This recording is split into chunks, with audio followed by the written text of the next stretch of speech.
Hi everybody, welcome back to our channel, Financial Advice with Fraz. I want to tell you today about what I think is the biggest RESP mistake you can make that I actually almost made. Now first off, what is an RESP? An RESP is a registered education savings plan that you can open with the help of various advisors or financial institutions to help you save for your children's education or even someone else's child. What makes an RESP so advantageous is the availability of government grants and bonds. For example, the Canada Education Savings Grant, or the CESG, provides matching funds based on your contribution. And the Canada Learning Bond, or the CLB, is available for lower income families. Now, over the lifetime of the plan, you could accumulate up to a maximum of $9,200 in government incentives and bond if you're eligible.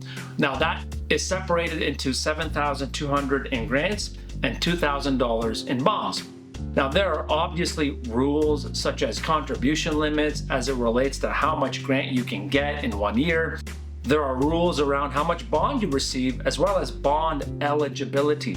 For example, in the year 2025, that's the year we're in right now, in order to be eligible to receive the Canada Learning Bond in an RESP, the primary caregiver of the beneficiary must have filed income tax returns for each year they wish to request the CLB or the bond for the beneficiary, and also be eligible to receive the Canada Child Benefit. Now there are several other rules as well as several other features, but all in all, this is a fantastic earning vehicle for you to use to help save for an eligible loved one's education. But there are a number of potential mistakes you can make when it comes to an RESP, and then there's a really big one that I almost made. Now to be fair, there are a lot of mistakes you can make. For example, overlooking deadlines is a mistake that many people make when it comes to receiving grants, as well as not understanding that the maximum age for receiving grant is the end of the year your child turns 17.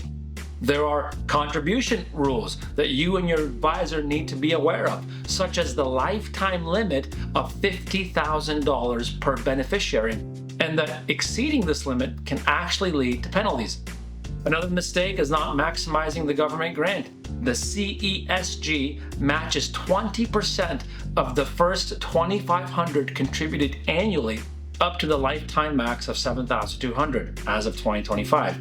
Now, another big mistake, perhaps not the biggest, but a big one nonetheless, is choosing inappropriate investments for your child's RESP. Now, when your child is young, you have what we call in the industry a long time horizon before those funds are actually needed for school. That means there's room for a more aggressive strategy in the early years versus when your child nears post-secondary education. Now, there are probably many more mistakes out there, but there is one mistake that stands out amongst the rest. And actually, it's a mistake that I almost made that actually my wife convinced me not to make. When my wife and I had our first child, and by the way, we have 4 now today, the first thing she wanted to do was open an RESP because she was already thinking this child's gonna want to graduate and go to school. She's gonna want to get married. And I'm just thinking she is 0 years old. What are we even thinking about all that stuff for?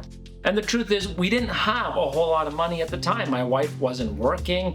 And our first child, again, was literally 0 years old. And I remember saying to her, we have lots of time. And in a way we did, but in a way we didn't. Now, to make a long story short, my wife convinced me that we needed to open an RESP, even though we didn't have very much, and so we did. And we began saving around $50 a month, every month, for about 12 to 13 years now. Some months we saved more. Some years we were able to put our income tax return in there. Some months we took off, and some months we increased our savings. Fast forward to today, we have saved enough that I am not worried at all about helping our children with their education.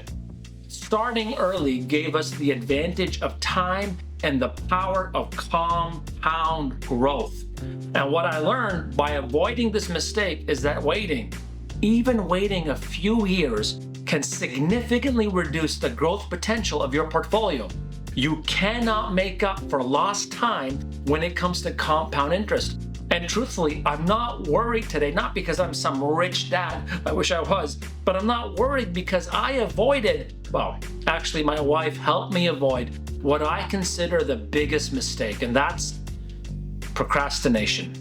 The greatest mistake is the mindset that says, I'll do it later or next year because I have all the time in the world. But what most people know but fail to bring to mind is that when it comes to compound interest, you cannot make up for lost time. And there is no get-rich-quick scheme. So here's my advice. Do not wait to start investing. And this advice doesn't just apply to an RESP, it applies to your retirement strategy, whether you're using an RRSP, a TFSA, or some combination of both. Even small contributions can grow into something substantial over time. So what do? Simple. Just start investing where you are with what you have and leave all the excuses behind you.